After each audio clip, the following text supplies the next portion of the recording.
આ તરફ રાજકોટના રૈયા રોડ પર જાહેરમાં કારમાં તોડફોડ કરવામાં આવી। 7 થી 8 અજાણ્યા શખ્સોએ કારમાં તોડફોડ કરી। મોડી રાત્રે કારમાં તોડફોડ કરીને શખ્સો ફરાર થઈ ગયા। પોલીસે સમગ્ર મામલે વધુ તપાસ હાથ ધરી છે। હવે આ સમગ્ર ઘટનાનો એક વિડીયો સામે આવ્યો છે। સમગ્ર મામલે પોલીસ દ્વારા વધુ તપાસ હાથ ધરવામાં આવી છે। જાહેરમાં તોડફોડ કરવામાં આવી છે। સંવાદદાતા દિવ્યેશ જોડાયા છે વધુ વાતચીત કરવા માટે। દિવ્યેશ, જણાવશો શું વધુ વિગતો?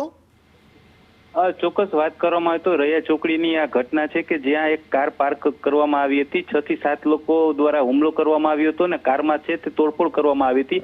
આ સમગ્ર ઘટનાનો વિડીયો છે તે અત્યારે સોશિયલ મીડિયામાં વાયરલ થયો છે। વાયરલ વિડીયોના આધારે યુનિવર્સિટી પોલીસ છે તેના દ્વારા અત્યારે તપાસ છે તે શરૂ કરી દેવામાં આવી છે। પરંતુ સૌથી મહત્વની વાત એ છે કે લુખાઓ છે તે રાજકોટમાં બેફામ બન્યા છે અને હુમલો કરતા સહેજ પણ વિચારતા નથી।